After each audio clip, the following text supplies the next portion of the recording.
ver, vamos a meternos de lleno en este análisis para decodificar el antiguo kit de herramientas retórica romano. Hoy exploraremos a fondo cómo estos ejercicios lingüísticos no solo servían para entrenar a los estudiantes en la antigüedad, sino que literalmente moldearon la literatura y la historia de todo un imperio. Y aunque parezcan tácticas súper lejanas, la verdad es que sentaron las bases psicológicas de la persuasión que seguimos usando hoy en día. Es un recorrido fascinante por las palabras, la memoria y el tremendo poder de convencer a las masas. Así que, ¡arrancamos! Para que tengamos una idea clara del camino, pasaremos por 5 puntos. Primero, el kit de herramientas retóricas romano. Segundo, la fórmula de la heroína fiel. Tercero, de la declamación a la poesía.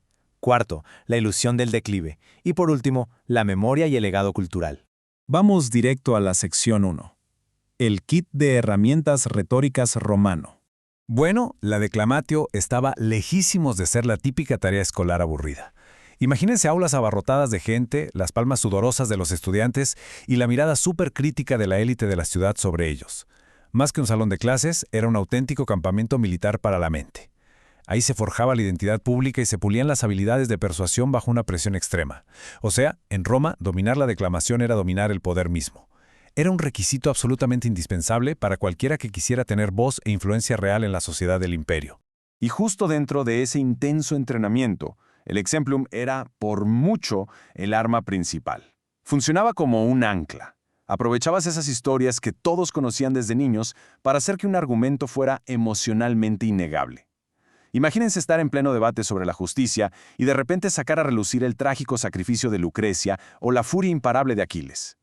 Los oradores usaban estos relatos míticos o históricos para inyectarle un peso moral brutal a sus discursos. Así se aseguraban de que el mensaje no solo entrara por un oído, sino que resonara en lo más profundo de la cultura de su audiencia. Pasamos a la sección 2, la fórmula de la heroína fiel.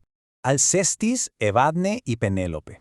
Estos 3 nombres se invocaban todo el tiempo para marcar el estándar absoluto de lealtad y sacrificio en la cultura romana. Eran el sinónimo perfecto de la devoción extrema. Pero claro, había un motivo político y social de peso detrás de esto. En una sociedad patriarcal tan estricta como la romana, la fidelidad llevada al límite no era nada más un ideal romántico. Era literalmente el pilar que mantenía la estabilidad del Estado, aseguraba la pureza del linaje y mantenía el orden familiar. Por eso, cuando un orador necesitaba ilustrar esa virtud perfecta que sostenía el imperio, siempre recurría a ellas. Moriré. Tengo un motivo y un precedente. Esta frase nos mete de lleno en el drama absoluto de vida o muerte que estos oradores armaban en sus ejercicios. Visualicen al maestro de retórica Aurelio Fusco en medio del salón, gesticulando con una emoción extrema, casi rasgándose las vestiduras al crear escenarios donde las esposas tenían que elegir entre su propia vida y la lealtad total. Las aulas en Roma no eran bibliotecas donde todos guardaban silencio, para nada. Estaban cargadas de una intensidad teatral tremenda, diseñada específicamente para arrancar lágrimas y doblegar voluntades. Y aquí pasa algo loquísimo con el lenguaje. Resulta súper revelador ver cómo diferentes oradores usaban palabras idénticas, lo que nos deja ver que había una fórmula súper estricta de fondo. Es como si hubieran tenido un código abierto en la antigüedad. Por ejemplo, al describir el mito de Evadne, que se lanzó al fuego en el funeral de su esposo, retóricos distintos como Aurelio Fusco, Triario y Clodio Turrino gravitan hacia exactamente las mismas palabras, piras ardientes. Esto nos demuestra que no solo compartían los temas, sino que tenían un archivo de frases probadas, una especie de copy-paste mental que memorizaban para garantizar un impacto emocional seguro. Llegamos a la sección 3, de la declamación a la poesía. Es interesantísimo ver cómo esta táctica tan rígida del salón de clases básicamente se volvió viral y evolucionó a lo largo de los siglos. Si seguimos esta línea de tiempo, podemos ver la ósmosis cultural del tropo de la heroína fiel. Primero lo vemos con Propercio en el siglo I a.C. Luego, Séneca el Viejo lo afianza en las escuelas de retórica. Ovidio lo retoma con muchísima fuerza durante su exilio en el año 8, suplicándole a su esposa. Y siglos después, en el año 400, alcanza su nivel más alto. Claudiano lo usa como pura propaganda imperial para elogiar a las mujeres poderosas. Una simple tarea escolar terminó convertida en la máxima herramienta política y poética. Si se les concediera una libertad de intercambio similar, preferirían con mucho dejar morir al marido para salvar la vida de un perrito. Con esta línea genial, Juvenal le da la vuelta por completo y se burla del noble tropo de Alcestis. Y, de paso, nos demuestra lo súper arraigadas que estaban estas historias, al decir, con todo el cinismo del mundo, que las mujeres preferirían salvar a sus mascotas antes que a sus esposos, asume que absolutamente todos sus lectores ya conocen el famoso exemplum de la heroína abnegada. El chiste funciona a la perfección justamente porque la fórmula ya era algo universal en Roma. Pero todo esto nos pone frente a un dilema enorme en la historia. Muchas veces leemos a los autores antiguos quejándose amargamente de que la gran oratoria ha muerto. Entonces la gran pregunta es, ¿de verdad la retórica romana iba en picada? ¿O estamos ante una farsa calculada a la perfección? Vamos a la sección 4, la ilusión del declive. Al revisar esta lista de quejas sobre los jóvenes que da Séneca el Viejo, la exageración dramática es súper evidente y la verdad muy atemporal. Se queja de que son flojos, que andan en búsquedas obscenas cantando y bailando, y dice que se la pasan afinando la voz o suavizando su físico en lugar de estudiar. Es la clásica imagen del anciano diciendo que las generaciones de hoy echaron todo a perder. Un discurso que seguramente nos suena bastante familiar, ¿no creen? Pero ojo, entender que quejarse de la juventud de hoy no era un hecho histórico objetivo nos cambia por completo la perspectiva. En realidad, era un recurso literario muy estructurado, algo que la gente esperaba escuchar, y se llamaba topos de século. Autores gigantes como Séneca o Petronio sabían perfecto lo que hacían al usarlo, y esto transforma cómo debemos leer la historia. Ya no son simples reportes periodísticos, son actuaciones estilísticas de primer nivel. Lamentarse por la supuesta decadencia moral era, básicamente, un requisito indispensable si quería ser tomado en serio como intelectual. Y aquí es donde entra la verdadera genialidad de esta estrategia. Los autores escribían textos retóricos impresionantes y complejísimos para afirmar que la retórica estaba muerta, todo con el único fin de elevar su propia autoridad. Era una forma súper sofisticada de presumir. Al quejarse de que nadie más sabía hablar bien, pero haciéndolo con el estilo más pulido y majestuoso posible, demostraban que ellos eran la brillante excepción. Era autopromoción en su máxima expresión, pero disfrazada de una profunda y severa preocupación moral. Finalmente entramos a la sección 5, memoria y legado cultural. Al ver cómo se construyó todo este legado, nos damos cuenta de que Séneca el Viejo ejecutó una verdadera clase magistral de relaciones públicas. Él supo alinear súper bien su propio envejecimiento y su supuesta mala memoria con esta idea de la decadencia del arte. Al usar su memoria fallida como escudo, se dio a sí mismo carta blanca para editar, organizar y controlar qué parte del legado de los antiguos declamadores sobreviviría.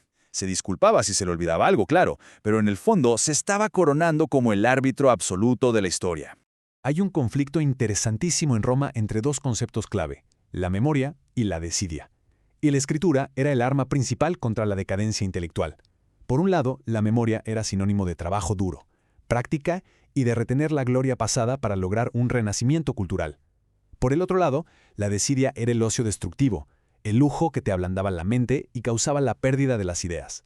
Por lo tanto, el acto de documentar cada declamación de forma minuciosa se convirtió en el acto heroico definitivo para ganarle la batalla al olvido. Y aquí podemos ver la fórmula exacta, los 3 pasos hacia la inmortalidad histórica. Primero, se identifica y se hace un escándalo sobre un supuesto declive cultural. Segundo, el autor se posiciona como el único que todavía conserva la sabiduría de los buenos tiempos. Y tercero, el toque maestro. Documenta ese pasado para convertirse en el salvador de la memoria. Al seguir estos pasos, estos comunicadores dejaron de ser simples maestros de escuela y se transformaron en los grandes héroes del intelecto humano para las futuras generaciones. Yo soy la declamación. Literalmente, ese es el mensaje implícito y arrollador detrás de toda la narrativa de Séneca. El nivel de ego necesario para incrustar su propia vida en la historia de la retórica de esa manera es fascinante. Al amarrar el éxito y la caída de la oratoria con su propia vida biológica, logró la autoconservación perfecta. Hizo que fuera imposible que hoy hablemos de la retórica romana sin mencionarlo a él. Su obra trasciende el papel y se convierte en la voz misma de este arte. Es verdaderamente revelador darnos cuenta de cómo las herramientas de persuasión de hace miles de años siguen dictando la forma en que construimos nuestra propia historia. Así que, para cerrar este análisis, vale la pena preguntarnos, cuando hoy en día escuchamos quejas sobre la pérdida de valores y la decadencia cultural, ¿de verdad estamos hablando de los fracasos del presente? ¿O simplemente estamos viendo en acción una estrategia milenaria y brillantemente ejecutada para controlar el futuro? Fíjate que, normalmente, cuando pensamos en la historia antigua, nos imaginamos una especie de expediente judicial así súper impecable. Claro, como si todo estuviera perfectamente documentado. Exacto. Alguien dijo esto, otra persona hizo aquello, tal imperio cayó en esta fecha. Es muy reconfortante pensar que estamos leyendo hechos puros. Como si fuera el guión de un documental muy serio, ¿no? Totalmente objetivo. Pero, ¿qué pasa si esa ventana al pasado en realidad es un espejo trucado? O sea, ¿qué pasa si ese expediente judicial fue editado, maquillado y diseñado meticulosamente por lo que hoy llamaríamos, pues, un experto en relaciones públicas de la antigüedad? Esa es una premisa interesantísima. Y justo por eso, hoy vamos a desempacar cómo los oradores de la antigua Roma usaban quejas falsas, cultura pop y tácticas de culpa para manipular su propia historia. Nuestra misión en esta inmersión profunda es descubrir los secretos de la persuasión a través de la lente del famoso rétor Séneca el Viejo. Y para lograr este nivel de detalle, nos vamos a sumergir en dos textos académicos verdaderamente reveladores. Estos vienen del libro Reading Roman Declamation, Seneca the Elder. Ajá. Por un lado, tenemos un análisis exhaustivo de Beatriz La Rosa. Ella explora cómo los romanos usaban a heroínas míticas para definir, y a veces imponer con bastante mano dura, el concepto de fidelidad conyugal. ¡Qué tema tan fuerte! Sí, lo es. Y por otro lado, un estudio fascinante de Christopher S. Vandenberg que explora algo que él llama la retórica de la decadencia. O sea que lo que la audiencia va a descubrir aquí no es solo qué decían estos hombres, sino los motivos ocultos detrás de cada palabra. Exactamente. Vamos a ver la intención real. Pues vamos a empezar por el principio. Porque para entender cómo persuadían los romanos, primero tenemos que mirar sus referencias culturales. Totalmente de acuerdo. Hoy en día, por ejemplo, si alguien quiere explicar el concepto de autosacrificio o de luchar contra un enemigo invencible, podría referenciar, no sé, una película del universo de Marvel. Claro, o cualquier franquicia de superhéroes. Exacto. Todo el mundo en la sala va a entender el código de inmediato. Bueno, pues los romanos tenían su propia versión de esto con los exempla. Los famosos ejemplos. Así es, estos ejemplos míticos o históricos que usaban como atajos mentales. Y esto ocurría principalmente en las escuelas de declamación. Fíjate que ese es el punto de partida perfecto. Las escuelas de declamación no eran simples salones de clases silenciosos y aburridos. No eran como una biblioteca moderna. Para nada. Eran centros de entrenamiento de alta presión para los futuros abogados, políticos y líderes del imperio. ¡Órale! Haz de cuenta un ambiente que mezclaba un club de debate hipercompetitivo con el drama de, digamos, la televisión de realidad. ¡Qué combinación tan intensa! Sí, el público iba a escuchar a estos estudiantes y maestros debatir casos ficticios, a menudo llenos de piratas, tiranos, venenos y dramas familiares extremos. Claro, porque para mantener la atención de una audiencia romana que, pues, estaba acostumbrada a los espectáculos de gladiadores, los oradores necesitaban sangre, drama y emociones fuertes. Exactamente. Necesitaban que el público no se quedara dormido en sus asientos. Había que darles un buen show. Y Beatriz La Rosa nos muestra que, en medio de todo este espectáculo, había un catálogo muy específico y repetitivo de heroínas favoritas cuando se trataba de hablar del matrimonio. Las grandes estrellas del momento. Así es. Las estrellas indiscutibles de las escuelas de declamación eran Evadne, Alcestis y Penélope. Ajá. Ellas eran el estándar de oro absoluto de lo que una mujer debía ser. A ver, refresquemos un poco esa mitología para quienes nos escuchan, porque los finales de estas historias no son exactamente, cuentos de hadas. No, para nada. Tienen un tono bastante trágico. Empezando por Evadne. Ella es famosa porque cuando su esposo Capáneo muere en batalla, ella decide que no vale la pena seguir viviendo y se arroja viva a su inmensa pira funeraria en llamas. Un final terrible. Y luego está Alcestis. Ella ofrece lo que los romanos llamaban un sacrificio vicario. O sea, los dioses dicen que su esposo Admeto debe morir, a menos que alguien tome su lugar. Un intercambio de vidas. Exacto. Nadie quiere hacerlo, ni siquiera los padres del esposo. Pero Alcestis acepta morir como sustituta para que él viva. Y finalmente tenemos a Penélope. Sí, la esposa de Odiseo en la Odisea, que es el símbolo definitivo de la paciencia, esperando fielmente durante 20 años rodeada de pretendientes abusivos. Esos son los mitos en su forma pura, sí, pero lo que La Rosa identifica en las fuentes, y esto es lo verdaderamente revelador, dice el lenguaje que usaban declamadores como Aurelius Fuscus o Triarius o el propio poeta Ovidio en su juventud. O sea, ¿cómo contaban la historia? Exacto. No contaban estas historias de manera creativa o poética cada vez, usaban un lenguaje que parecía más bien una fórmula matemática. ¿Cómo así? Pues cuando hablaban de Alcestis, el lenguaje de repente se volvía transaccional, muy comercial. Usaban constantemente la palabra vicarius, que significa literalmente sustituto, y el verbo redimo, que es redimir o rescatar. O sea, hablaban de la vida de Alcestis no como un acto de amor romántico, sino como si estuviera comprando la vida de su marido pagando con la suya propia. Así es, le quitaban el romance. ¡Qué fuerte! Literalmente trataban la vida humana como una moneda de cambio en un mostrador de banco. Y ese lenguaje mercantil despojaba al mito de toda su magia y lo convertía en un contrato. Si la vida es una moneda, el matrimonio es un mercado. ¡Guau! Y luego venía el golpe final con la palabra Félix. Afortunada. Exacto. A estas mujeres que morían quemadas o sacrificadas, los oradores las llamaban afortunadas. El rétor Arelius Fuscus pronuncia un discurso donde dice algo como «Qué inmensa gloria comprada con una breve agonía. Qué afortunada eres, mujer». Es una ironía brutal y francamente un chantaje emocional gigantesco. Es un peso tremendo. O sea, te dicen que eres afortunada porque vas a morir horriblemente por tu esposo, pero a cambio vas a tener muchísimos seguidores en la historia y serás famosa para siempre. Esa era la promesa, la fama eterna. Yo me pregunto, ¿no es un poco demasiado conveniente para los hombres en el poder que la mujer ideal romana sea aquella que literalmente se prende fuego por su marido o acepta morir en su lugar sin quejarse?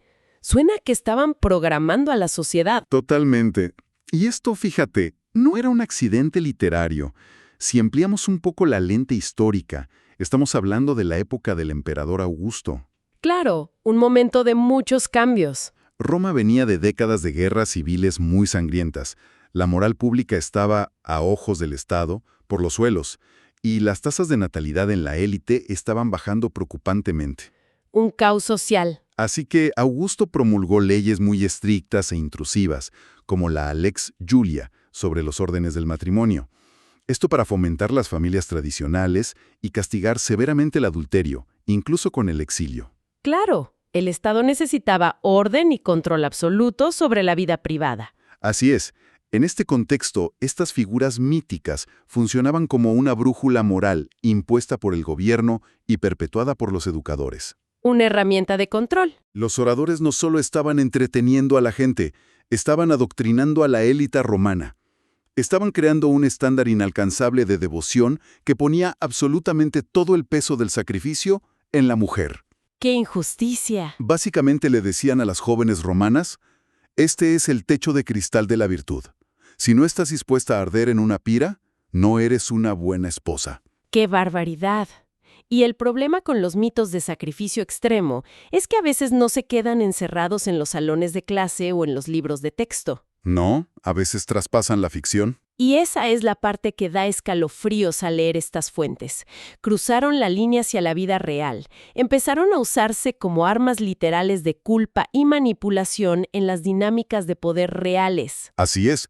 Y Ovidio es el caso de estudio perfecto para ilustrar cómo el mito se vuelve manipulación personal. Cuéntanos de Ovidio. Es un personaje fascinante para analizar esto.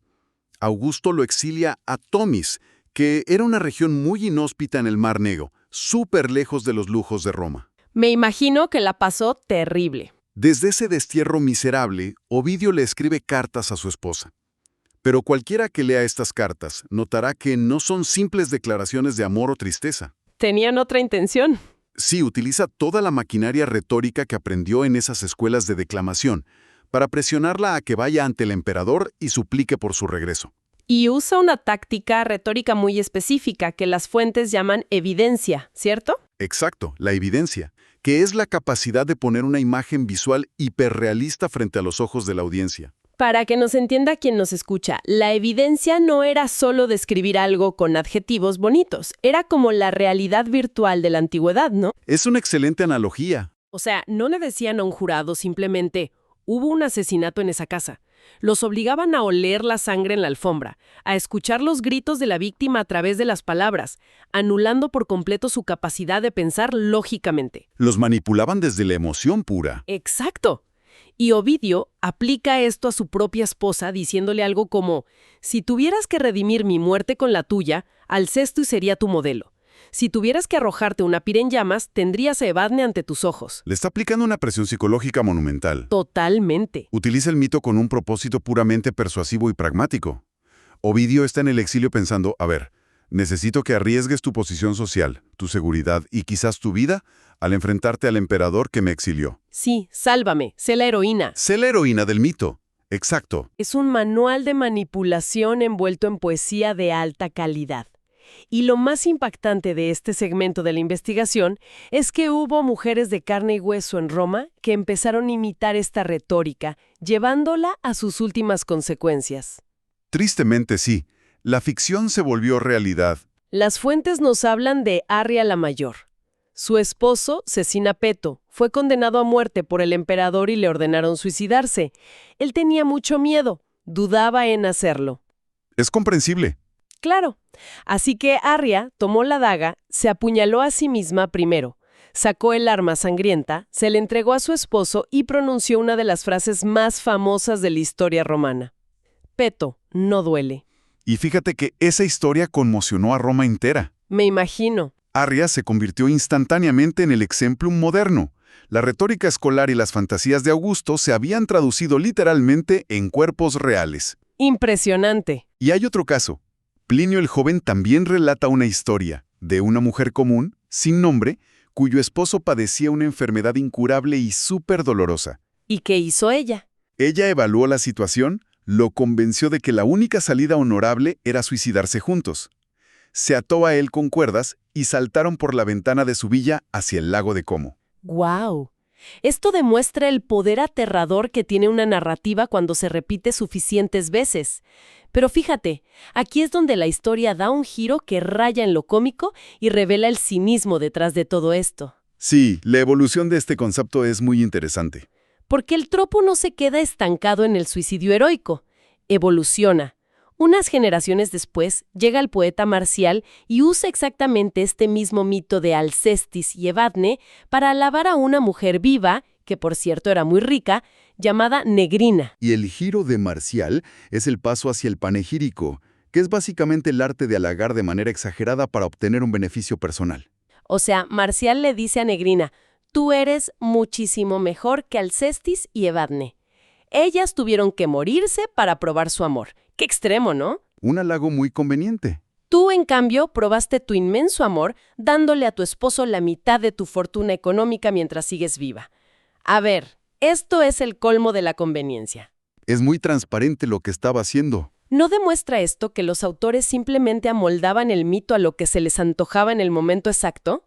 Un día el estándar de virtudes, muérete por mí prendiéndote fuego, y al otro día, cuando se trata de una mujer con mucho capital, el estándar es, no te mueras, mejor deposítame la mitad de tu herencia. Se pasan de vivos. Es una evolución brillante, la verdad, pero completamente descarada del tropo. Sin duda. Muestra perfectamente que el exemplum pasó de ser un modelo inalcanzable de virtud a convertirse en una simple herramienta diseñada para inflar el ego de la élite viva. Se vuelve un instrumento. Exacto. El mito pierde toda su gravedad letal, esa tragedia solemne, y se vuelve una moneda de cambio social. Se vacía de significado moral y se llena de utilidad práctica. Fíjate que me fascina cómo pasamos de la tragedia griega a la gestión de patrimonios y la evasión fiscal poética. Es un salto enorme. Pero bueno, si los romanos eran unos expertos en manipular a las mujeres quejándose de que ya no eran como las heroínas abnegadas del pasado, resulta que también aplicaron esa misma nostalgia tóxica a su propia profesión, la industria de la elocuencia y la oratoria. Y aquí entramos en el terreno de Séneca el Viejo. Exacto. Esto nos conecta directamente con el análisis de Christopher de Vandenberg. En la antigua Roma, y particularmente en la época imperial temprana, existía un lamento constante y muy sonoro en la literatura. ¿De qué se quejaban? Era la idea de que la verdadera gran oratoria, o sea, el arte de la persuasión que había construido Roma, estaba muerta y enterrada. A esto se le conoce como la retórica de la decadencia. Y Séneca el Viejo es el abanderado oficial de esta queja. En su obra, él jura que la elocuencia murió con Cicerón al final de la República. Ajá, así lo plantea. Según él, todo lo que vino después es un desastre cuesta abajo. Y las razones que da para este declive son, bueno, Es como leer la sección de comentarios de una red social hoy en día. Totalmente. Séneca afirma que esta decadencia monumental de la oratoria se debe a 3 males modernos: el lujo desmedido, la pereza que ellos llamaban desidia y lo que él percibe y critica duramente como la feminización de los hombres jóvenes. Y las fuentes son súper específicas en sus quejas. Sí, dan muchos detalles. Séneca escribe, así completamente indignado, que los jóvenes de su época ya no quieren estudiar ni trabajar duro. El clásico "ya no quieren trabajar". Dice que solo quieren cantar, bailar de forma obscena, pasarse horas arreglándose el cabello en el espejo y afinando la voz para sonar más suaves y delicados. Una queja muy particular. Básicamente, Séneca es ese señor mayor gritando en internet que la nueva generación está arruinando la civilización porque prefieren tomarse un café helado en lugar de construir un imperio. Es la misma energía de la queja sobre la juventud de hoy. Es una queja intergeneracional clásica. La hemos visto siempre. ¿Sí? Pero aquí hay un punto crucial en el análisis histórico. Durante muchísimo tiempo, e incluso hasta hace unas pocas décadas, historiadores y académicos leían a Séneca, a Petronio y a Tácito y tomaban esto como un hecho absoluto. Creían que de verdad la oratoria había muerto. Exacto. Pensaban, claro, con la caída de la República y la llegada del imperio y los emperadores, pues se perdió la libertad política. Ya no se podía debatir libremente en el Senado sin arriesgar la vida. Así que, naturalmente, la gran oratoria murió por falta de oxígeno democrático. A ver, a mí me cuesta un poco de trabajo creer que esto era pura manipulación literaria. ¿Por qué lo dices? Pues porque sí pasaron de una república donde los senadores decidían las guerras a un imperio donde un solo hombre, el emperador, dictaba todo con su ejército. No es lógico pensar que la oratoria real, la que movía los hilos del país, sí había muerto y solo quedaban los ejercicios de escuela. Es una duda muy válida, y fíjate que es exactamente la trampa en la que cayó la academia moderna durante siglos. ¡Órale! Suena increíblemente lógico, pero la evidencia arqueológica y social demuestra que las cortes imperiales estaban absolutamente abarrotadas. Había una explosión de actividad legal sin precedentes. O sea, sí había dónde hablar. Muchísimo. Existió una corte llamada la Corte Centumviral que se reunía en la inmensa Basílica Julia, con hasta 180 miembros del jurado al mismo tiempo escuchando casos de herencias masivas, corrupción y escándalos. Era un espectáculo. La gente se amontonaba en las galerías para escuchar. La oratoria no estaba muerta para nada, estaba en pleno auge, era un negocio muy lucrativo y era fundamental para el ascenso social. O sea que había más abogados y oradores trabajando que nunca. Entonces, si la oratoria estaba vivita y coleando, ¿por qué los autores más inmensamente talentosos de la época, tipos brillantes como Quintiliano o el propio Séneca el Viejo, invirtieron años en escribir obras maestras de la retórica, solo para quejarse de que ya nadie sabía hacer retórica? Es una paradoja, ¿verdad? ¿Parecería un autosabotaje? Parecería. Pero en realidad es una estrategia de autopromoción encubierta y muy inteligente. Criticar amargamente la falta de elocuencia de los demás era, paradójicamente, la mejor manera de demostrar que uno mismo era un genio de la elocuencia. Ah, ya veo por dónde va esto. Quejarse de la decadencia se había convertido en un requisito, en una convención literaria obligatoria. Al declarar, todo el mundo a mi alrededor es un orador terrible y perezoso, estos autores estaban preparando el terreno para sugerir sutilmente algo más. Que ellos eran los únicos buenos. Exacto. Sugerían, excepto yo. Yo recuerdo cómo se hacían las cosas en la época dorada.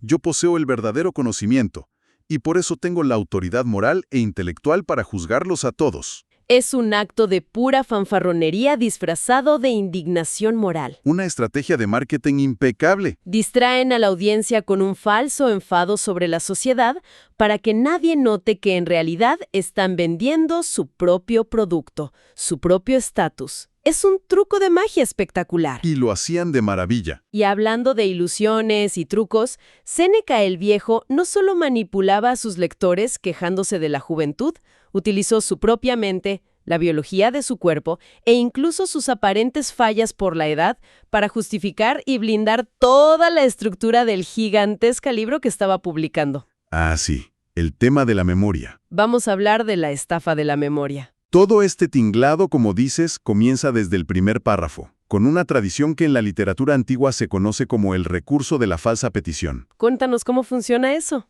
Pues Séneca abre su obra afirmando que él ya estaba retirado y muy tranquilo en su casa, pero que sus 3 hijos lo obligaron. Pobre Séneca. Sí, que le rogaron incesantemente que escribiera todo lo que recordaba sobre los grandes declamadores del pasado. Ay, yo la verdad no quería escribir una enciclopedia de miles de páginas, pero mis hijos insistieron tanto que no tuve opción más que sentarme a trabajar. Imagínense el nivel de falsa modestia. Exacto, es casi cómico.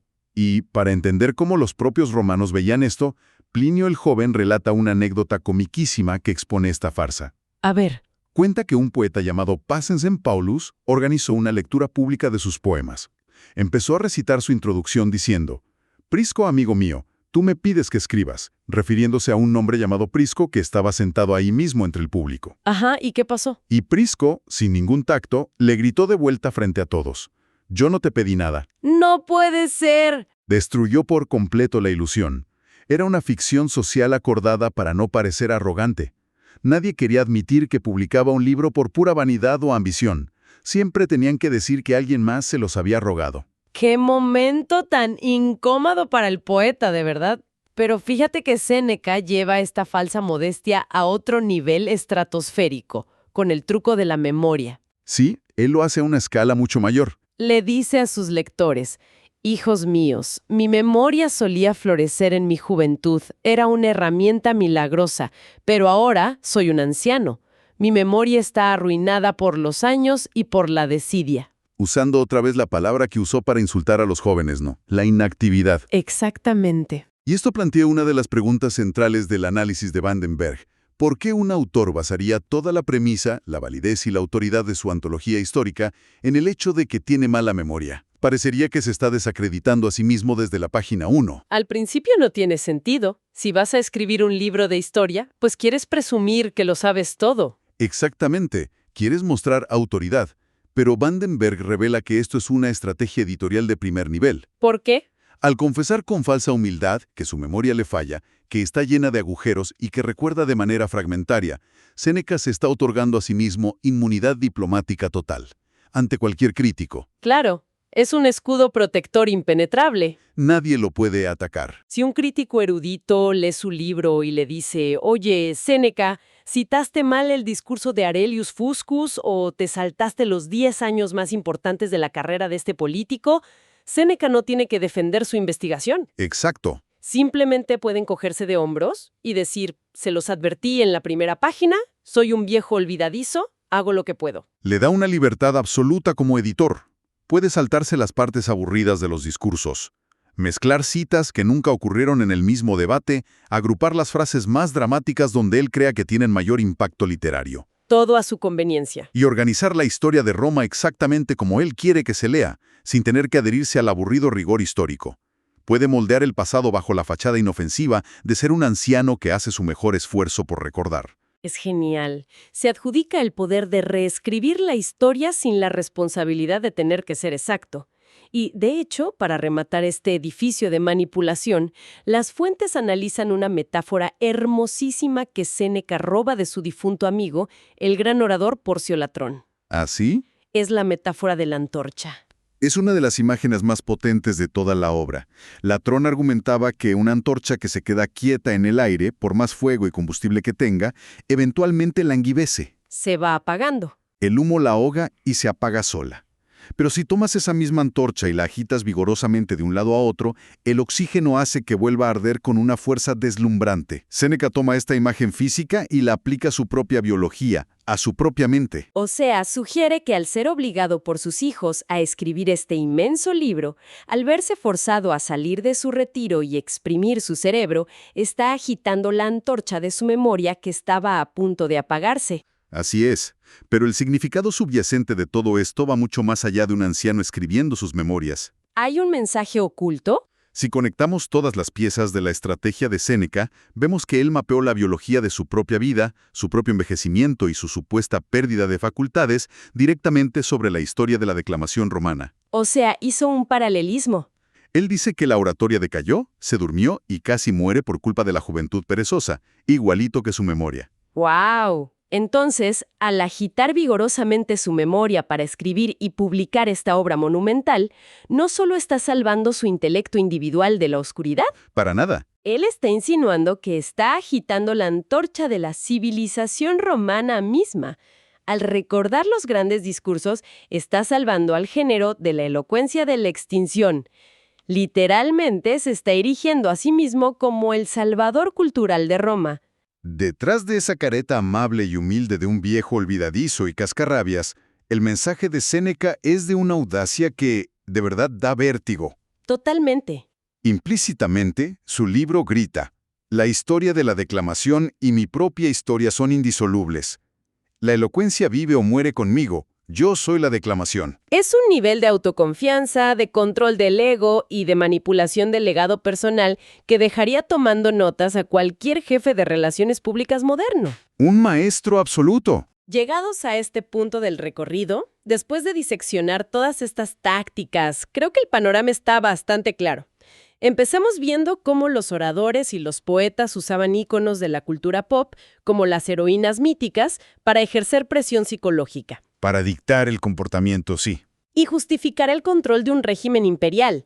Luego vimos cómo figuras de altísimo nivel intelectual manipulaban la nostalgia, inventando una crisis de valores y fingiendo que la juventud de hoy arruinó la grandeza, no para hacer un análisis sociológico real, sino para eliminar a la competencia y engrandecer su propio mito personal. Y fíjate que el hilo conductor aquí es la naturaleza humana, la fabricación de la culpa, la nostalgia armada, la falsa modestia para evitar rendir cuentas.